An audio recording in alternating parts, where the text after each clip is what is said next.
আজকে আমাদের বাংলাদেশের অনেক মুসলমান ইসলামকে বাহির থেকে দেখতেছে, যার কারণে তারা বলতেছে রাজনীতির সাথে ইসলামের কোনো সম্পর্ক নেই।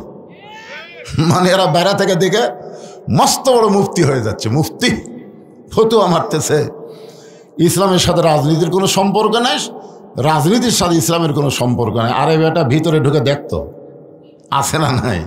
কোরআনে রাজত্ব নামে একটা সূরাই আছে, জোরে কোন আছে? হ্যাঁ। সম্রাট শাহজাহান একদিন নামাজের পরে আল্লাহর কাছে হাত তুলে কাঁদতেছে আর বলতেছে, ও বাদশার বাদশাহ, তোমার দরবারে আমি ফকির। তার মানে বাদশাকে আর শাহজাহান কি কথা কয় না? বাদশাহ মানে তোমার রাজা কই, রাজা বাদশাহ, যেরকম কথা ঠিক কিনা? তাহলে বাদশার নীতি হলো রাজনীতি, আর শাহজাহান ফকিরের নীতি হলো ফকরা নীতি। আপনি বলতে পারেন ইসলামের সাথে ফকরা নীতির কোনো সম্পর্ক নাই, এ কথা বলতে পারেন, কিন্তু রাজনীতির সম্পর্ক নাই। আপনি যদি বলেন সব পথের মধ্যে রাজপথ হলো বড় পথ, সব হাঁসের মধ্যে রাজহাঁস হলো বড় হাঁস, সব নীতির মধ্যে রাজনীতি হলো বড় নীতি, আর মানুষ বলে রাজনীতির সাথে ইসলামের সম্পর্ক নাই, এরা ভিতরে ঢোকেনি, এরা বেড়া থেকে ভিতরে ঢোকা লাগবে। তো আল্লাহ আমাদের নবীকে জান্নাতের ভিতরে ঢোকার তৌফিক দিলেন। নবী যখন জান্নাত দেখতেছেন, নবীর চোখ দিয়ে দর দর করে পানি পড়তেছে, আর মুখটা মুচকি মুচকি হাসতেছে, জোরে কোন সুবহানাল্লাহ। নবীর সঙ্গে একজন ফেরেশতা ছিল, নাম হলো জিবরাইল, জোরে বলেন নাম কি? ফেরেশতা জিবরাইল বললেন, এ রাসূলুল্লাহ, আপনি যদি জান্নাত থেকে বের না হন, আল্লাহ আপনাকে জান্নাত থেকে বের করে দিবে না, কারণ জান্নাতের শর্ত হলো সালামুন আলাইকুম তিবতুম ফাদখুলুহা খালিদিন। কেউ যদি একবার জান্নাতে প্রবেশ করে, আল্লাহ বলেছেন খালিদিন, চিরস্থায়ীভাবে সে জান্নাতে থাকবে। আপনি যদি বের না হন, আল্লাহ আপনাকে জান্নাত থেকে বের করে দিবে না। সঙ্গে সঙ্গে নবী এত গরম হলেন, চিৎকার করে বললেন, জিবরাইল, যেই কথা একবার বলেছো এই কথা আর দ্বিতীয়বার বলো না। আমি নবী আমার জন্যে না, আমি নবী হলাম আমার উম্মতের জন্যে। তুমি কি মনে করো জিবরাইল, আমার উম্মতগুলো দুনিয়া থুয়ে আসা আমি নবী জান্নাতে আরাম করব, এমন নবী আমি নই। জিবরাইল বলে, হুজুর তাহলে কি খবর? রাসূল বলেন, খবর হলো আল্লাহ যদি আমাকে বলতো জান্নাতে থাকেন, তাহলে আমি ঢুকতামই না। আমি সেই নবী, যেদিন আমার সমস্ত উম্মতকে আল্লাহ জান্নাত দিবে, সেই দিন আমি নবী থাকার জন্য জান্নাতে ঢুকবো, মানে আমার উম্মত ছাড়া আমি নবী জান্নাতে ঢুকবো না। খুশি না বেজার? হ্যাঁ, আলহামদুলিল্লাহ।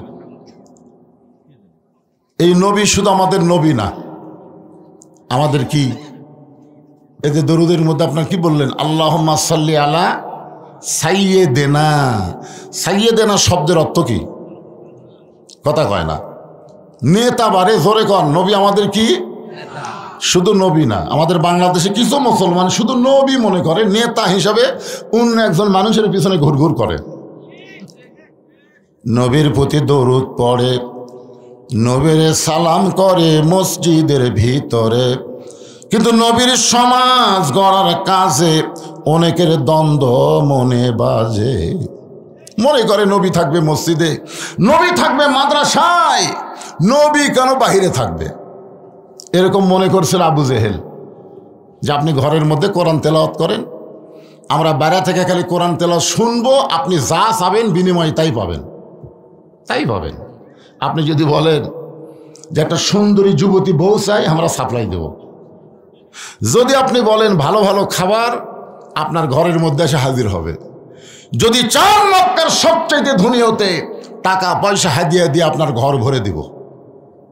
এত কিছু দিবার পরেও রাসূল বললেন, যেগুলো আপনারা দিবার পারবেন না সেটাও যদি দেন, আসমানের চন্দ্র সূর্য যদি আমার দুই হাতে তুলে দেন, এক মুহূর্তের জন্যে আল কোরআনের আলো ঘরের মধ্যে জ্বলবে না, বিশ্বের সব জায়গায় কোরআনের আলো জ্বালাতে হবে। জোরে কোন কথা ঠিক কি না? আল কোরআনের আলো, এটা আবু জেলির হলো না। সংসদের কথা শুনলেও ওই সাফাইরা হারুন খেপে যাচ্ছে, দরকার নাই। আমরা বলবো আল কোরআনের আলো সব জায়গায় জ্বালো। আপনার বন্ধু সব জায়গার মধ্যে সংসদ আছে না নাই? আছে। তাহলে সব জায়গায় এমন কথা বলবো কেউ জানে বুঝবার না পারে যে হুজুর কি কয়ে গেল। হ্যাঁ, জবান ক্লিয়ার করেন। আল কোরআনের আলো, কোরআন হাদিস যেখানে, দুনিয়ার মুসলমান লিল্লাহে তাকবীর।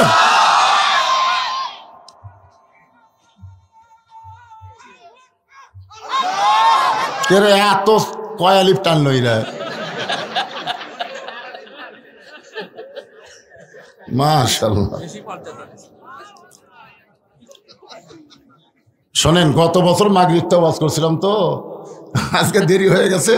আমি আইসি অনেক আগে, কিন্তু তুলে দিলে দেরি করে, আগে আপনাকে চেতন করে তারপর ওয়াজ করা লাগবে, বোঝেন না ভাইজান? তকবীর দিতে আপনাকে সমস্যা আছে, কিন্তু তাই বলে অত টানে দিয়ে না বাজান, ওটা একটা 8 আলিফ টান হয়ে গেছে।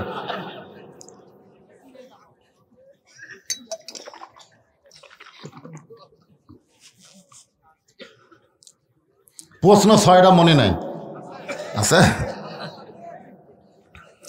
6টা প্রশ্ন করছে 1300 বছর আগে। তখন এরকম অ্যাটম বোমা ছিল না। এখন ভারত ভয় দেখাচ্ছে বাংলাদেশ যদি কিছু বেশি কিছু করে আমাদের হাতে পাওয়ার আছে। ফাটাকেষ্ট মিঠু চক্রবর্তী কি কথা জানেন? ওর বাড়ি কিন্তু বাংলাদেশি, কিন্তু ভারতের যা খুব মরদ হয়ে গেছে। তো বলতেছে আমরা যদি ভারত ইচ্ছা করি বাংলাদেশকে দখল করতে আমাদের 15 দিনও লাগবে না।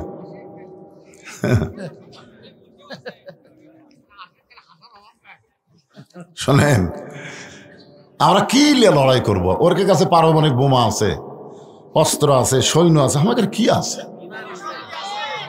মাশাআল্লাহ মাশাআল্লাহ, এটাই শুনবার চাচ্ছিলাম।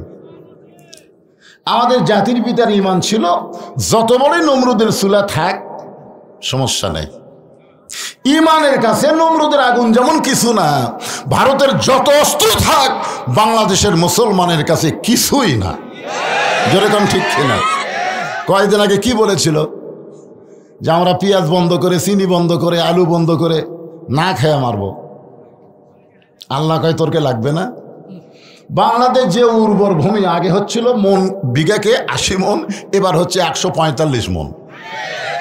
শিবগঞ্জ আমার শ্বশুর বাড়ি, কয় হুজুর আলু জীবনে এরকম হয় আমরা দেখিনি, খালি মাটি টানতে দেখি আলু, ভিতরে একটাও মাটি, সব আলু খেয়ে বড় হয়ে গেছে। আমিন দাব্বাতিন ফিল আরদি ইল্লা আলাল্লাহি রিজকুহা। এরপরে আল্লাহ বলেছেন ফালিয়াবুদু রব্ব হাযাল বাইত আল্লাযী আত'আমাহুম মিন জু'ইন ওয়া আমানাহুম মিন খাউফ। ওয়া আমানাহুম মিন খাউফ। আল্লাহ বলতেছেন ওই ঘরের মালিকের তোমরা গোলামি করো, নামাজ পড়ো, আমি আল্লাহ তোমাদেরকে সঙ্গে সঙ্গে 2টা পুরস্কার দিব। 1 নম্বর পুরস্কার হলো তোমাদের রিজিকের কোনো পেরেশানি করা লাগবে না, ক্ষুধা দারিদ্র তোমাদেরকে স্পর্শ করতে পারবে না। আর সমস্ত ভয় থেকে, যত ভয় আছে, অ্যাটমের ভয়, হাইড্রোজেনের ভয়, বোমার ভয়, অস্ত্রের ভয়, সমস্ত ভয় থেকে আমি আল্লাহ তোমাদেরকে পুরোপুরি নিরাপত্তা দিয়ে দিব। নিরাপত্তা দেওয়ার মালিককে আরো জোরে আলহামদুলিল্লাহ। 1 নম্বর হলো নামাজ। এই 4টা বিষয়ের মধ্যে 1 নম্বর হলো নামাজ। এই নামাজটা এত গুরুত্বপূর্ণ, রাসূল বলেছেন লা সলাতা লা ঈমানা, যার নামাজ নাই তার ঈমান নাই। খালি ঠিক কয়জন কথা এই জায়গাত কিন্তু আর জবান খুলতেছেন না, কারণ আপনাদের মধ্যে এমনও মানুষ থাকতে পারে যারা মাগরিবও পড়েনি, এশাও পড়েনি। আপনার বলেন তো যারা মাগরিব এসে পড়েনি এরা ফজর পড়বি? কিসের কয় পড়তে পারে? 5 ওয়াক্ত নামাজের মধ্যে সবচাইতে কষ্টের নামাজ হলো ফজরের নামাজ। এই ঠান্ডার দিনে ফজর পড়া মানে কি? অনেক হুজুরাও পর্যন্ত ফেল করতেছে রে ভাই। হ্যাঁ, হুজুরাও করতেছে, কি করবেন? তো যারা মাগরিব এশার নামাজ পড়েননি, এই হাদিস অনুযায়ী তাদের খবর কি হলো? লা সালাত আলা দীন, যার নামাজ নাই তার কোনো ধর্ম নাই। বাইনাল আবদি ওয়াল কুফরি তরকুস সালাত, বান্দা কাফেরের মধ্যে পৃথক করার জিনিসটার নামই হলো নামাজ। এই নামাজ ওয়াজ দেওয়া হবে না। কাতুলি সাহেব বললেন 32 বছর, আমি বললাম 42 বছর, আরো 100 বছর ওয়াজ করেন, ওয়াজ দিয়ে নামাজ হবে না, হবে না। এই জন্যে নবুয়তের 10ম বৎসরে আল্লাহ নবীকে নামাজ দিলেন। এরপরও নবী 3 বছর মক্কায় ছিলেন। প্রকাশ্যে আজানও হয়নি, প্রকাশ্যে জামাতও হয়নি। রাসূল কয়, আল্লাহ আপনি কোরআনে বললেন ও আকিমুস সালাত, নামাজ কায়েম করো, কিন্তু আমরা তো পারতেছি না। নামাজ পড়তেছি একা একা ভয়ে ভয়ে, একজন খাড়া করেছি আরেকজন নামাজ পড়ে, তাহলে কায়েম কেমনে হবে? পড়াই যাচ্ছে না। করোনার সময় আমরা পড়বারই পারিনি, জোরে কোন কথা ঠিক কিনা? আমার মাদ্রাসা মসজিদে তারাবির সময় সব মসজিদে ঘোষণা করে দিছে যে ইমাম, মুয়াজ্জিন, মসজিদ কমিটি সহ সর্বমোট 12 জন। করোনার ভয়ে এখন কমিটি সব লোক নামাজ পড়ার গেছে, যদি মরে যাই এখন সাধারণ মুসলিম আর ঢোকার জায়গাই নেই। সব আছে এখন মাদ্রাসার মসজিদে। হুজুর আপনি কি করবেন বাইরে?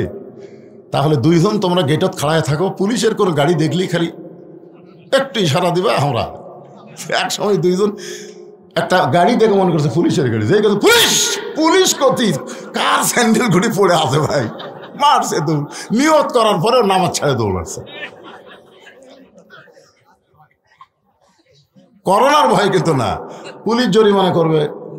12 জনের জায়গায় 32 জন হলো কেন? সমস্যা।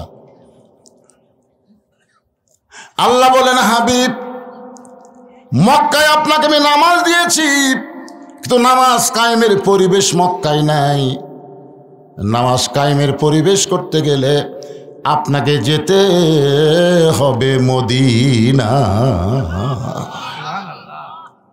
দিনের বেলা না, রাত্রেবেলা, গভীর রাত্রে মক্কা ছেড়ে আপনাকে মদিনায় হিজরত করা লাগবে। চিন্তা করে দেখেন, নামাজ কায়েমের জন্য নবী মক্কা ছেড়ে কোথায় যাবেন? একটু হোহা করেন, কোথায় যাবেন? গভীর রাত্রে একদিন হিজরতের হুকুম হবে, সেই দিন আপনি মক্কা ছেড়ে মদিনায় যাবেন। আল্লাহ হিজরতের হুকুম দিল ওই দিন, যেদিন মক্কার 37 জন নেতা আল্লাহ নবীর বাড়ির চারিধার ঘেরাও করছে। যতদিন নবীর বাড়ির চারিধার ফাঁকা ছিল, কেউ ঘেরাও করেনি, তখন আল্লাহ হিজরতের হুকুম দেয়নি।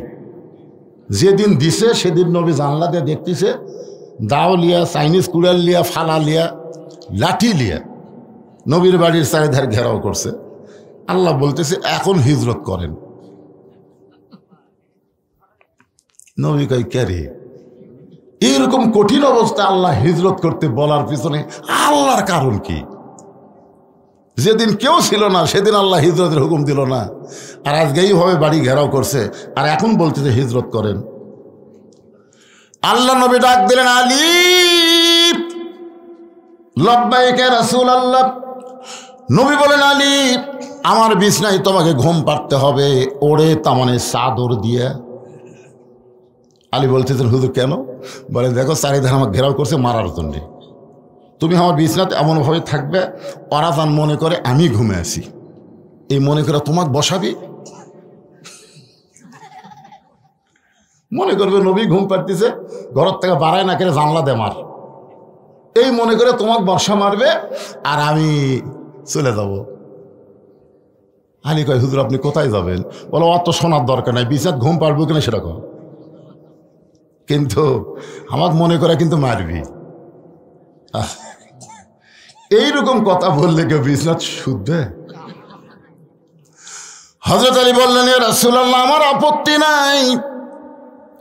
রাসূল বলে, আলী একটাবার চিন্তা করো, আলী বলতেছে আমার জীবনের চাইতে আপনাকে ভালোবাসি, আপনি নিরাপদ হলেই ইসলাম নিরাপদ হবে। ওরে তামানে চাদর দিয়ে হযরত আলী ঘুমায় গেলেন। রাসূল তো মানুষ, মনের মধ্যে সন্দেহ হচ্ছে, কেরে ঘুমালো না কান দিচ্ছে।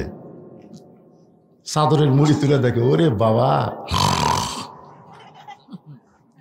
জানে মৃত্যুর বিছানা, তারপরে ঘুম পাড়ে। জানে রাত 12টায় ফাঁসি হবে, তারপরেও ঘুমাই। আছে না নাই? মীর কাসেম আলী উকিলকে বলতেছে, কেরে খবর কি? বলে আজকে রাত 12টায় আপনার ফাঁসি হবে স্যার। বলে এখন বাজে কয় টাকা? 9:30। আলহামদুলিল্লাহ, এখন 2.5 ঘন্টা আছে। ঘুম পাড়ি, বসতে কি করবো? 2 ঘন্টা ঘুম পাড়ি, চেতন যদি না পাই আমার ডাক দিও।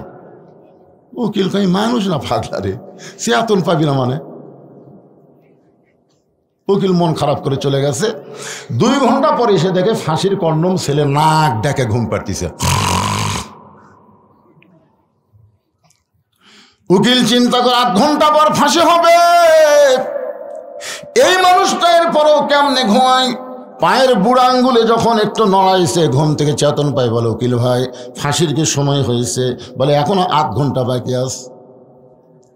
ওযু করে 2 রাকাত নামাজ পড়ে পবিত্র কোরআন থেকে সূরা মুলক, সূরা মুজাম্মিল তেলাওয়াত করে বলে উকিল ভাই, আমার কয়েকটা কাপড়ের মধ্যে সবচাইতে ভালো কাপড়টা আমাকে বাছাই করে দাও।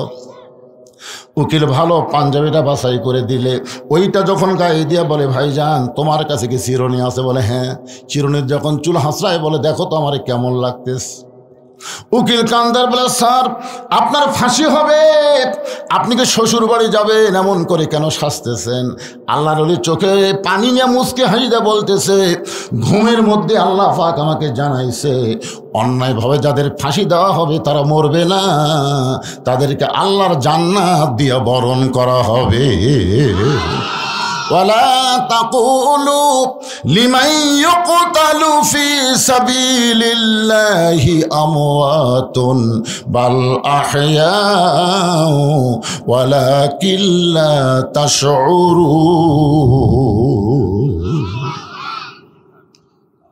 নবী দরজা খুলে বের হলেন, দেখে শিয়ালের চোখের মতন ওরকে চোখ জ্বলতিছে। খালি নবীর দরজার দিকে, বাড়ির দিকে এমন ভাবে তাকে আছে। রাসূল কয় আল্লাহ কি করি? আল্লাহ কয় কিছু করা লাগবে না, আপনার কাছে যে অস্ত্র আছে, অনুনাজ্জিলু মিনাল কুরআনি মা হুয়া শিফাউ ওয়া রাহমাতুল লিল মুমিনিন। সব সমস্যার সমাধান। এই আয়াতকে আপনারা বিশ্বাস করলেন না? করছেন? এই আয়াতের বাংলা অর্থ কি? একটা স্লোগান দিলি তো অর্থ বার হয়ে যায়। আমি যেই বলবো সব সমস্যার সমাধান, আপনারা বলবেন দিতে পারে আল কোরআন। সব সমস্যার সমাধান কোরআনের 3টা আয়াত এক মুষ্টি বালুর মধ্যে পড়ে। রাসূলকে আল্লাহ বলেন উপর দিকে ফিকায় দেন। রাসূল যখন বালু নিক্ষেপ করে, ওই বালুটা আল্লাহ 37 জন্য তার চোখে সমানভাবে ঢুকে দিছে। ওর হাতে যে লাঠি আছিল, রামদাওয়া ছিল, বর্ষা ছিল, সব ফেলা দিয়া খালি। রাসূল কয় আল্লাহ ওরকে অস্ত্র দিয়ে ওরকে এখন বসান যায়, মানে কোনো দিকে খেয়াল নাই, চোখ ডলতি তার খেয়াল আছে। আল্লাহ বলেন আজকে মারের দিন না, সময় মতো মার হবে। 24 জানেন আপনারা, যখন বিমানত চড়ে পলে যাচ্ছে, কিছুদিন আগে কিন্তু বেগম খালেদা জিয়াও বিমানত চড়িছে, চড়েনি ভাইজান? দেখেন তো চড়ার একটা মোশান কি। আসলে এই মানুষটাকে হাসিনা খুব অপমান করছে, যার 2টি এতিম সন্তানকে লালন পালন করছে, আর সেই মহিলাকে এতিমের আত্মসাতের একটা মিথ্যা কেস দিয়ে অন্যায়ভাবে 5 বছর জেল দিল, আপিল করলো 10 বছর হয়ে গেল। আপনি কোন তো আপিল করার পরে সাজা বাড়ে না কমে? হায় হায় হাসিনা, তোর দুঃখে বাঁচি না রে, কি কামড়া করলো। কতবার তার কাছে অসুস্থ হয়েছে, বিদেশে চিকিৎসা করার একটা আবেদন করলো। একটাই কথা বলে, আইনে কোনো ফকর নাই, আইনে কোনো ফাঁক নাই। আল্লাহকে আইন কাক কয়, আমি আল্লাহ দেখামো, তোর কোন কথা ঠিক কিনা? হাসিনা, তোমার পলানোর ভিডিও আমরা দেখছি। শেখ রেহানা খালি মাটির দিকে মাথা করে হাঁটছে, আর হাসিনা খালি চারিদিকে দেখলো। তখন হাসিনা মনে মনে গান কাছে, যাবার কালে এক সামসারও দেখা না পাইলাম। যে সামসারা সংসদের মধ্যে হাসিনাকে হজরত বানাছে, ধরে কোন কি বলা, কি সামসারে, যাই যত বেশি চামচামি করবে তাকে তত বড় পদ দেয় হাসিনা। ধরে কোন কথা ঠিক কিনা? হজরত বলা শামীম হোসেন কোথায়? আরে কাউয়া কাদের ওয়াজ শেষ, কাউয়ার ওয়াজ আর কতদিন করবেন? কাউয়া এ বাবা, এই যে মুরব্বী কি করতেছেন, লোকজন ওইদিকে তাকায়, বোঝেন না? গত বছর মাগরিবটা ওয়াজ করছি 2 ঘন্টা, একে মন ভরেনি। এবার আবার রাত্রে দাওয়াত দিয়েছে, আজকে চলতে থাকবি, দেখি কতক্ষণ হয়। না না, ওটা বসার চান্সও আছেন নাকি? 6টা প্রশ্ন খালি খেয়াল হবেন, কোরআন থেকে উত্তর হবে। তোমরা কাফেরেরা নাস্তিকেরা যা বলবা তাই। আল্লাহ শুধু আমাদের আল্লাহ না, আল্লাহর কোরআন আমাদেরকে দিয়েছে উচিত জবাব দেওয়ার জন্য। জোরে কোন কথা ঠিক কিনা? তোমরা বলো ইসলামের সাথে রাজনীতির সম্পর্ক নাই, আজ তোর বাপক দেখামো, দেখে যা আছে না নাই।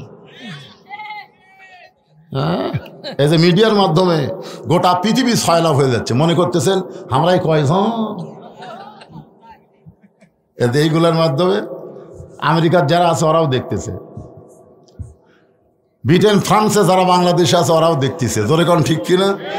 এমনকি আমার ওয়াজ পর্যন্ত পিনাকি ভট্টাচার্য হিন্দু হয়েও দেখে। জোরে কোন কথা ঠিক কিনা? বানায়নি, ভিডিও বানায়নি, আজহারি আর আমাকে নিয়ে একটা ভিডিও বানাইছে। একটু মনোযোগ দিয়ে শুনবেন। আবু বকরকে বললেন চলো যাই, নবীর সঙ্গে রওনা দিলেন। মক্কা থেকে মদিনা হলো উত্তর দিকে, কিন্তু নবী চললেন পূর্ব দিকে। আবু বকর বলে রাসূলুল্লাহ, আল্লাহ যদি মদিনায় হিজরত করতে বলে তাহলে উত্তর দিকে যাওয়া লাগবে, আপনি পূর্ব দিকে কেন চলতেছেন? রাসূল বলে, আবু বকর ওই যে একটা পাহাড় দেখতেছ, ওই পাহাড়ের উপরে একটা গর্ত আছে, এই গর্তের ভিতরে আমাদেরকে আত্মগোপন করা লাগবে। আত্মগোপন মানে লুকালুকি। আলুর বাড়ি থাকেননি আপনি? বিএনপি করবেন, আপনি জামাত করবেন, আপনি ইসলামী আন্দোলন করবেন, আর আপনি বাড়ির বউ চললে আরামে ঘুম পাড়বেন। সিরাজগঞ্জে রোডে থাকতি আমার বউ মোবাইল করে বললো, খবর কি? আমি বললাম রোডে। বাড়িতে আসেন না? সন্ধ্যার পর থেকে পুলিশ খালি ঘুরতেছে, আজকে কিন্তু সাইজ করবে।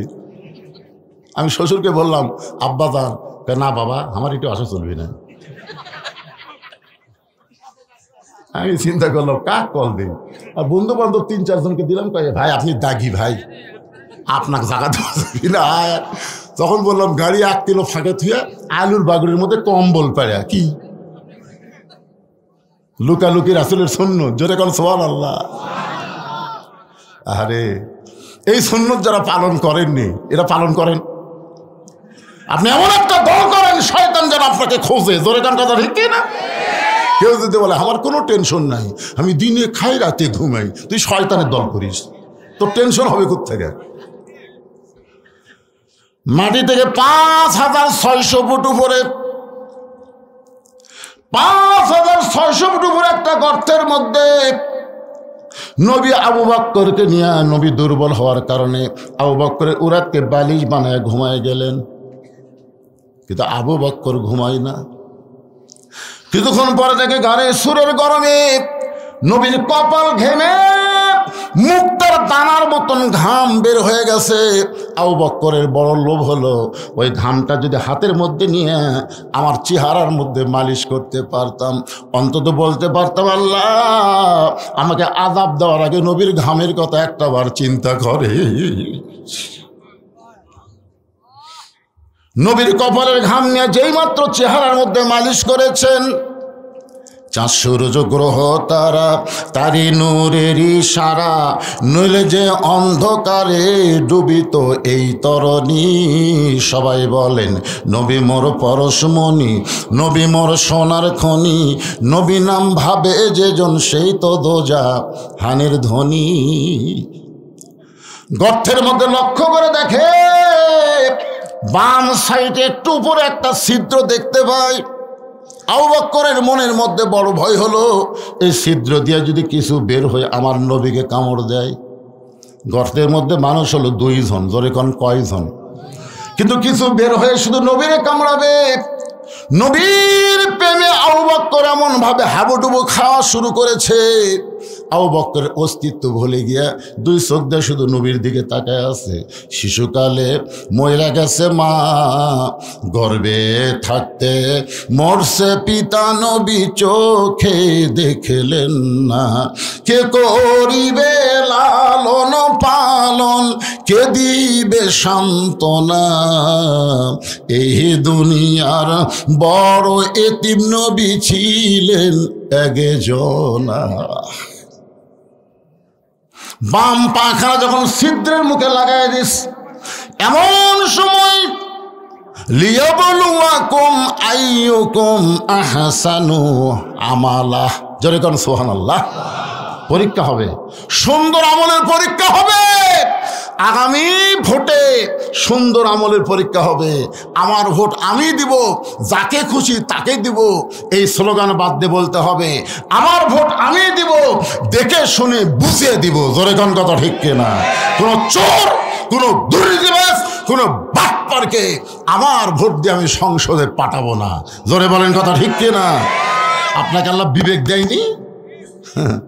অনেক মানুষ জান্নাত যাওয়ার সময় আল্লাহ বলবে, রে তোকে তো জান্নাত দিবারই চাইছিলাম, কিন্তু এত রড সিমেন্ট তুই চুরি করছো। আল্লাহ আমি জীবনে কোনো ইলেকশন করিনি, নেতা হইনি, তা আমার আমল নামায় রড সিমেন্ট কেন? তুই যাক সিল মারছো ওই যে চুরি করছে। ইন্নাল্লাহা ইয়ামুরুকুম আন তুআদ্দুল আমানাতি ইলা আহলিহা ওয়া ইযা হাকামতুম বাইনান নাস আন তাহকুমু বিল আদল। জোরে কোন সুবহানাল্লাহ। একটু মনোযোগ দিয়ে শুনবেন। লিয়াবলুয়াকুম আইয়ুকুম আহসানু আমালা। আল্লাহ বলে বিষাক্ত সাপ, ওয়াজাতা পাহাড়ে ঘুরিস কেন? ওই গর্তের ভিতরে ছিদ্রে যে পাটা লাগায় দিছে, এই পায়ের তালুতে কামড় মার। আল্লাহর হুকুমে একটা বিষাক্ত সাপ এসে বিষ মুখের মধ্যে নিয়ে আবু বকরের পায়ের তালুতে যখন কামড় বসায় দেয়, আবু বকর কান্দে বলে, সাপরে তুই মনে করছিস যে তোর বিষের যন্ত্রণায় আমি পা টান দিব? দরকার হলে আমি মরে যাব, কিন্তু পা টান দিয়ে নবীকে কামড় দেওয়ার সুযোগ পাবি না। সাপটা আবার কামড় মারে, আল্লাহর হুকুমে আবার কামড় মারে। কিতাবের মধ্যে আছে 5বার সাপটা কামড় মারলো, গোটা দেহ থরথর করে কাঁপতেছে। অসতর্ক মুহূর্তে 1 ফোঁটা চোখের পানি নবীর গাল মোবারকে পড়েছে। নবীর চোখ খুলে বলে, আবু বকর এরকম কান্দার পিছনে কারণ কি? বিয়ে বাচ্চার কথা মনে করে কি তুমি কাঁদতেছ? আবু বকর বলে, রাসূলুল্লাহ আপনি যখন ঘুমায় গেলেন ছিদ্রের মুখে পাটা লাগাইছি, কি যেন বারবার কামড় দেয়, টানতে দেখি বিষাক্ত সাপ। নই বলে, আবু বকর একবার কামড় দিলে আমার ঘুম থেকে চেতন করতে পারে, তা কিন্তু ঘুম থেকে চেতন না করে এতবার কেন সাপের কামড় তুমি হজম করলাম? আবু বকর বলে, রাসূলুল্লাহ আমার জীবনের চাইতে আপনার ঘুমের দাম বেশি। আমি মরে যাব, কিন্তু ঘুম থেকে চেতন করার বেয়াদবি আমি সহ্য করব না। এটা গানের সুরের সামান্য কাহিনী কইলাম। রাত শেষ। আবু জেহেল কয়, যে পওরা দিলাম রে, এ তো বাড়াবার পারেনি। আবু সুফিয়ান বলে, নেতা তাহলে আজকের মতো ফেরত যাই। আবু জেহেল বলে, না, এই 7-8 জন নেতা একত্র হওয়ার সুযোগ আর নাই। আজকে যখন আমরা একত্র হয়ে মারার জন্য আইছি, মাইরাই যাবো। তো বলে কিভাবে? বলে ঘরের মধ্যে ঢুকে টানা বের করে তারপরে। আবু জেহেলের কথা মতো আবু জেহেলের নেতৃত্বে 37 জন নেতা নবীর ঘরের দরজায় গিয়ে যেই মাত্র দরজা টান দিয়ে খোলে, দেখে চাদরের মধ্যে নাক দেখে ঘুম পাড়তিছে, মাথা ঢাকা, পাও ঢাকা। আবু জেহেল খেরি এক মারার জন্য আমরা সারা রাত পড়া দেই, আর এইভাবে ঘুম পাড়ে। আবু জেহেলের একটা চামচা ছিল, নাম হলো উলিদ বিন মুগিরা। ওর হাতে একটা বর্ষা ছিল, জোরে এখন কি আছিল? এই বর্ষাটা চাদরের উপর দিয়েই মারবি, যাকে মারার জন্য সারা রাত চেতন থাকি, আর ইয়ার আমি ঘুম পাড়ে এক না মারা পর্যন্ত শান্তি নাই। এই বলে যেই মাত্র বর্ষা মারতে চাই, নবী আবু জেহেল খফ করে বর্ষাটা ধরছে। এই ঘুমন্ত মানুষকে মারা জায়েজ নেই, সুবহানাল্লাহ না? আচ্ছা, এই ফতুয়া আবু জেহেল কেন দিয়েছে কন্ত? এই ফতুয়া দেওয়ার পিছনে কারণ হলো আল্লাহর নবী যে সত্যি নবী এটা আবু জেহেল জানে। আবু জেহেল কিন্তু মারবি না, কারণ আবু জেহেল মারার জন্য লোক সেট করবি, কিন্তু নিজে মারবি না। আবু জেহেল তো খুবই চালাক মানুষ, বোঝেন না? যে নবীর বাড়ি হলো আমার বাড়ির কাছে, আর এই নবী যদি তার বাড়িতে আমি হত্যা করি তাহলে গজব আসলে তো আমার সুদ দেয়। এই জন্য বলতেছে না, ঘুমন্ত মানুষকে মারা জায়েজ নাই। ওলীদ বিন মুগীরা বলে, নেতা সব সময় আপনার কমান্ড মানা যাবে না। সারা রাত ধরে যাকে পহরা দিলাম আর সেই বেটা আরামসে ঘুম পাড়ে, আমি মার বই। এই বলে আবার যখন বর্ষা মারতে চাই, আমি নেতা থাকতে তুই চামচা এত গরম করে। আজকে বাংলাদেশে দেখবেন অনেক নেতার চাইতে চামচার মোশন বেশি। জোরে কোন কথা ঠিক না? বড় নেতা চাতি না, কিন্তু চামচার অত্যাচার আমাকে থাকাই কঠিন। একটু মনোযোগ দিয়ে শুনবেন, আল্লাহ নবীর যত শত্রু ছিল সবচাইতে বড় শত্রুর নাম হলো আবু জেহেল, আর সবচাইতে খারাপ শত্রুর নাম হলো ওলীদ বিন মুগীরা। সবচাইতে বড় শত্রুর নাম কি? সবাই বলেন, বড় শত্রুর নাম কি? আর সবচাইতে খারাপ শত্রুর নাম কি? আমাদের বড় শত্রু কিন্তু ভারত। আপনি মানেন বা না মানেন, বাংলাদেশের জন্য সবচাইতে বড় শত্রুর নাম কি? আরো জোরে বলেন। ওরা নাকি 71 সালে হামাকরক সহযোগিতা করছে। মেজর ডালিম যে আউট করে দিছে ইলিয়াস হোসেনের মাধ্যমে, আপনার দেখছেন? ভারত কিন্তু কোনো কালই আমাকে সহযোগিতা করেনি। ওরা আমাদেরকে অঙ্গরাজ্য বানানোর একটা চেষ্টা করেছে, ওর বাপের মাধ্যমে, তার মেয়ের মাধ্যমে। জোরে কোন কথা ঠিক কিনা? বাংলাদেশকে যদি অঙ্গরাজ্য বানাবার চাই, এইটা হলো ওলীদ বিন মুগীরার চাইতেও খারাপ। জোরে কোন কথা ঠিক কিনা? একটু মনোযোগ দেবেন। ওলীদ বিন মুগীরা নবীর সবচাইতে খারাপ শত্রু। আল্লাহ নবী যখন সাহাবীদের নিয়ে কথাবার্তা বলতেছিলেন, এমন সময় ওলীদ বিন মুগীরা সাইড থেকে চিল্লায় বলে, এই মুসলমানের নবী, আপনি যদি এতই ভালো হবেন তাহলে জন্মের আগে আপনার বাপ মরল কেন? আপনার বলেন তো, জন্মের আগে যে নবীর বাপ মরেছে এটা কি নবীর দোষ? কেউ যদি বলে, হুজুর আপনি যদি এতই ভালোবাস করেন তাহলে আপনি এত কালো হলেন কেন? আপনি বলেন তো, কালো হওয়া কি আমার দোষ? কথা কন না কেন রে ভাই? যেই বলছে আপনি যদি এতই ভালো মানুষ হবেন, ভালো নবী হবেন, তাহলে জন্মের আগে আপনার বাপ মরল কেন? সঙ্গে সঙ্গে নবীর চোখ দিয়ে দর দর করে পানি পড়তেছে। আল্লাহ বলে, নবী গো, যে আপনাকে এমন কটাক্ষ করলো, আপনার চোখের মধ্যে পানি বের করে দিল, আপনি কি তারা চিনেন? রাসূল বলে, আল্লাহ চিনব না কেন? সে হলো মুগীরের বেটা ওলীদ। আল্লাহ বলতেছে, দুনিয়ার সবাই যেন মুগীরের বেটা ওলীদ, কিন্তু আমি আল্লাহ আপনাকে প্রকাশ করে দিলাম, উতুল্লিম বাদা জালিকা জানিম, সে মুগীরের বেটা ওলীদ না, সে হলো জারদ সন্তান। একমাত্র অবৈধ সন্তান যারা রাসূলের বিরুদ্ধে কথা বলবে তারা। জোরে জোরে কথা ঠিক কিনা? বৈধ মায়ের সন্তান আলেম ওলামার বিরুদ্ধে কথা বলতে পারে না। জোরে জোরে কথা ঠিক কিনা? এখন হয়তো বললেন, হুজুর রাসূলের বিরুদ্ধে বলুক, আলেম ওলামা নিয়ে এসেছেন কেন? আলেম ওলামা কে? আল ওলামা ওয়ারাসাতুল আম্বিয়া। আমার এলাকার এক আওয়ামী লীগ বলতেছে, ভাই আসলে আল্লামা সাইদি হুজুর আল্লাহর ওলি। আমি বললাম, এত বছর পরে বলতেছিস কেন? তখন বলতেছে, হুজুর সাহস পাইনি হুজুর। তখন সাহস পাইনি, এখন বলতেছে। আমার এলাকার অনেক হিন্দু মাঝে মধ্যে আমার কাছে আসে, হুজুর আমরা আপনার দল কর্ম। আমি বললাম, কে রে পাগলা, তুই হিন্দু মানুষ আমার দল করবি কেন? হুজুর আমরা হিসাব করে দেখলাম, এই কোরআন নিয়ে যারা রাজনীতি করে তাদের মতন ভালো মানুষ বাংলাদেশে নেই। একটা হিন্দু পর্যন্ত বলতেছে, আর একটা আওয়ামী লীগ বলতেছে সাইদি হুজুর আল্লাহর ওলি। লক্ষণ কিন্তু খারাপ না, কি বলেন? আরে যেটাই করছে তো ভাই রে, কিসের বাঁচা পাগলা? এ আমাকে লাভ হচ্ছে না, কোন লাভ হচ্ছে না? আল্লাহর বান্দার একটু মনোযোগ দিয়ে শুনবেন। উলিদ বিন মুগিরা হলো উতুল্লিম বাদা যালিকা জানিম। এই কথা শুধুমাত্র নবী জানে, দুনিয়ার কেউ জানে? নবীরে কে জানাইছে? আরো জোরে।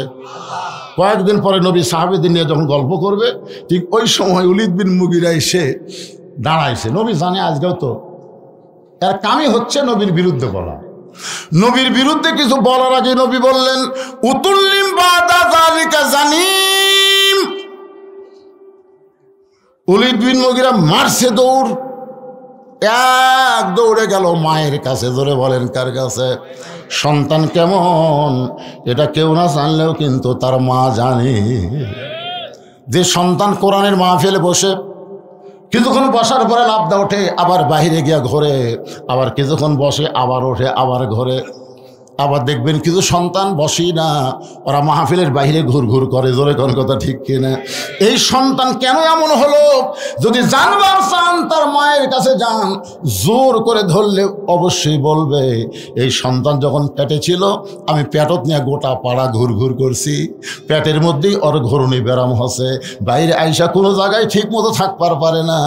আর সন্তান যদি সিজার করা হয়, জন্মের আগে জন্ম হওয়ার কারণে ওই সন্তান সবসময় অস্থির থাকে। জোরে কোন ঠিক কিনা? অস্থির বোঝেন না?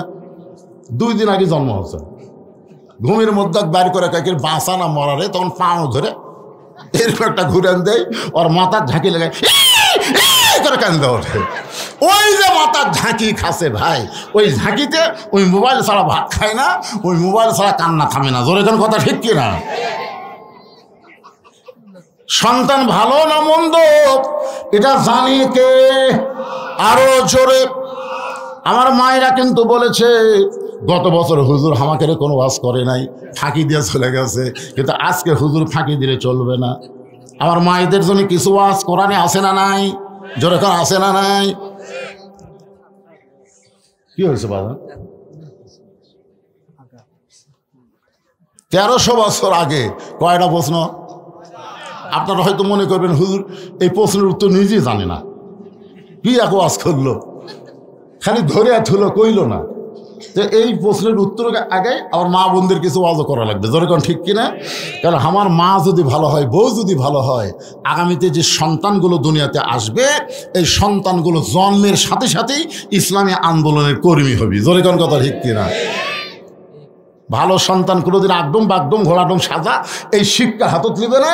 ওরা কোরআনকে একমাত্র শিক্ষা এবং চরিত্র উন্নতির শিক্ষা, নৈতিকতার শিক্ষা হিসাবে গ্রহণ করবে। যেরকম ঠিক কিনা? ইকরা পড়ো বিইসমি রাব্বিকাল্লাযী খালাক। যে আল্লাহ তোমাকে সৃষ্টি করেছেন, আমাদের স্রষ্টার নাম কি? সে আল্লাহর নামে আমাদের শিক্ষা গ্রহণ করা লাগবে। একটু মনোযোগ দিয়ে কথাগুলো শুনবেন। সমস্ত মুসলমানের কাছে নাস্তিকেরা 6টা প্রশ্ন ছুড়ে দিয়েছে। মুসলমান আলেমেরা প্রশ্নের সামনে পড়ে নাস্তানাবোধ করি, আল্লাহ দেখতে কেমন আমরা তো দেখিনি, তাহলে বলবো কেমনে? আল্লাহ কোন জায়গায় আছে আমরা দেখছি? মুসা নবী বলছিল রব্বি আরিনি, আল্লাহ আপনাকে দেখবার চাই। আল্লাহ কইছে লান তারানি, সম্ভব না। আল্লাহ ঢপটা কেমন, আল্লাহ কোন দিকে বসে আছে, আল্লাহ এখন কি করতেছে? আর নবী ব্যাপারে তারা প্রশ্ন করেছে নবী কোন দরজা দিয়ে আল্লাহর আরশে গেল, দরজা দেখান লাগবে। সমস্ত আলেমেরা প্রশ্নের সামনে যখন নাস্তানাবুদ। মুহররম মাসের 10 তারিখে বিশাল একটা কনফারেন্স, বিশাল একটা মিটিং করা হলো। সেই মিটিংয়ের মধ্যে খ্রিস্টানদের পাদ্রী এবং নাস্তিকদের ধ্বজাধারী ঘোষণা করে দিল এই 6টা প্রশ্নের উত্তর যদি মুসলমান দিবার পারে তাহলে আমরা সব নাস্তিক মুসলমান হয়ে যাব, আর যদি দিবার না পারে তাহলে আমরা বলবো ইসলাম হলো একটা ভুয়া ধর্ম। আপনার বলেন তো ইসলাম কি ভুয়া? আল্লাহ কোরআনে বলেছেন ওমাইয়াবতাগি গায়রাল ইসলাম দীনান ফালাই ইউকবালা মিনহু। এই আয়াতের বাংলা অর্থ হলো ইসলাম ছাড়া অন্য কোনো জীবন ব্যবস্থাকে ধর্ম হিসাবে যদি গ্রহণ করে লা ইউকবালা মিনহু, আল্লাহ বলেছেন সেইটা কখনোই কবুল করা হবে না। তাহলে আল্লাহর কাছে একমাত্র ধর্মের নাম কি? সবাই বলা লাগবে। এটা কি আমার বাপের কথা বললাম না আল্লাহর কোরআনের কথা বললাম? একমাত্র ধর্মের নাম কি? আরো জোরে জোরসে বলুন, ইন্নাদ দীনা ইনদাল্লাহিল ইসলাম। একেবারে বাহাসের দিনে একটা আলেমও যায়নি, যেগুলো অবান্তর প্রশ্নের উত্তর কেমনে দিব? খ্রিস্টানরা যখন বলবে ইসলাম ভুয়া, তখন মাত্র 13 বছর 6 মাস বয়সের একটা বাচ্চা, সুবহানাল্লাহ কর না কেন, নাস্তিকদের সামনে দাঁড়ায় বলতেছে, যে নাস্তিকেরা তোমরা যে 6টা প্রশ্ন করেছো, আল্লাহ চাহে তো আমি উত্তর দিব ইনশাআল্লাহ। নাস্তিকদের সভাপতি প্রেসিডেন্ট বলতেছে, যখন হাতি ঘোড়া গেল তল, ভেড়া কয় কত জল। কত বড় বড় আলেম যখন একটাও দাঁড়ানোর সাহস পেল না, একটা পুচকে, ওর হাতে ছিল আল্লাহর কোরআন। এই কোরআনটা ওই ছেলেটার হাতে ছিল, সুবহানাল্লাহ বলেন। কোরআনকে বুকের মধ্যে জাপটে ধরে একটা চুমা খাইছে। চুমা খাওয়ার পরে বলতেছে, অনুনাজ্জিলু মিনাল কোরআনি মা হুয়া শিফাউ ওয়া রাহমাতুল লিল মুমিনিন, আলামিন না মুমিনিন। মুমিনদের সমস্ত রোগের ঔষধ হলো শেফা স্বরূপ আল্লাহ কোরআন দান করেছে। জোরে গান সুবহানাল্লাহ। যার স্লোগান হলো সব সমস্যার সমাধান দিতে পারে আল কোরআন। আপনারা বলেন তো, খ্রিস্টানদের কাছে কোরআন আছে, হিন্দুদের কাছে কোরআন আছে, ইহুদের কাছে কোরআন আছে। কোরআন আল্লাহ মুসলমানকে হুদাল্লিল মুত্তাকিন, মুত্তাকিদেরকে আল্লাহ ব্যবস্থাপত্র হিসেবে, জীবন বিধান হিসেবে আল্লাহ দিয়েছে। ধরে কোন সুবহানাল্লাহ। নাস্তিকদের সভাপতি বলতেছে, এই বাচ্চাই যা, না না উত্তর দিবার যাচ্ছি, তো উত্তর দেওয়ার জন্যই তাইছি। হ্যাঁ হ্যাঁ, বাচ্চা কয় গিরে বলে, শোনেন আপনারা যারা যতগুলো নাস্তিক আছেন কমপক্ষে 2-3 হাজার হবেন। আপনার বলেন তো, আজকে এই মাহফিলে, এই বাহাসের সমাবেশে সবচাইতে সম্মানী ব্যক্তি কে? যে প্রশ্নও জানে উত্তর জানে তিনি, না যিনি শুধু প্রশ্ন জানে তিনি? সবাই বলতেছে, আজকের এই মাহফিলে সবাই প্রশ্ন জানে, কিন্তু উত্তর তো কেউ জানে না। ছেলে বলতেছে, আমি জানি। এখন আপনারা বলেন, আজকের এই মাহফিলে সবচাইতে দামি কে? সবাই বলতেছে, যিনি প্রশ্ন জানে উত্তর জানে তিনি হলেন দামি। কিন্তু তাহলে আমি কেন মাটির দাঁড়িয়ে থাকবো? যিনি চেয়ারত বসে আছেন উনি চেয়ার ছাড়েন, আমি চেয়ারের মধ্যে বসতে চাই। নাস্তিকরা মুসকে হাসিটা বলতেছে, কিছুক্ষণের জন্য এই বাচ্চাকে আমরা চেয়ার ছেড়ে দিব তার কাছ থেকে উত্তর জানার জন্য। যদি না পারে আমরা সকলে মিলে একটা করে দিলেই সে মরে যাবে, যাকে বলা হয় গণধোলাই। ধরে বলেন কি ধোলাই? ওই বাচ্চাটার নাম হলো নোমান ইবনে সাবেত। মাইকের সাউন্ড হঠাৎ এরকম খারাপ হলো কেন? মাইকের সাউন্ড তো ভালোই ছিল, হঠাৎ খারাপ করলে কেন বাবা? এতক্ষণ তো ভালোই ছিল। ওই বাচ্চাটার নাম হলো নোমান ইবনে সাবেত। আস্তে আস্তে নাস্তিকদের চেয়ারের কাছে গিয়া চেয়ারে বসে কোরআন থেকে তেলাওয়াত করলেন, তুইজ্জু মান তাশা ওয়া তুযিল্লু মান তাশা বিয়াদিকাল খায়র ইন্নাকা আলা কুল্লি শাইইন কাদির।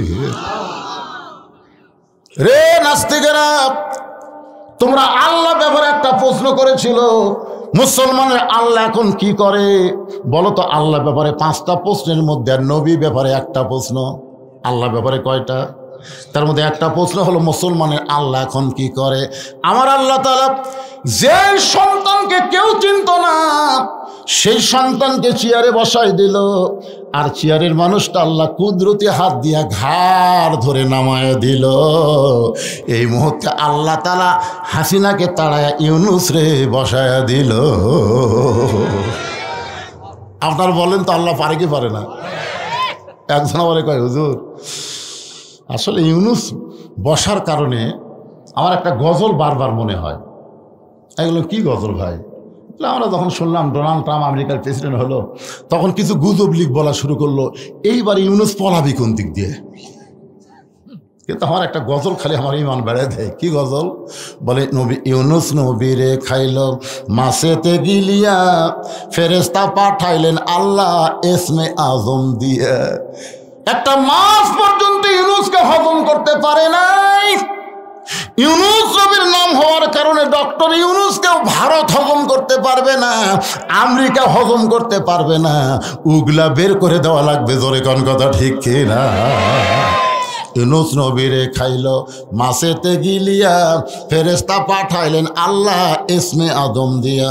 দমে দমে সে হরদম পড়ে সে ইসমে আজম, মাছেরই উদর হইতে বাঁচাইলা প্রাণ। সবাই বলেন আল্লাহু আল্লাহু তুমি জাল্লে জালালুহু, শেষ করা তো যায় না গে তোমার গুণগান।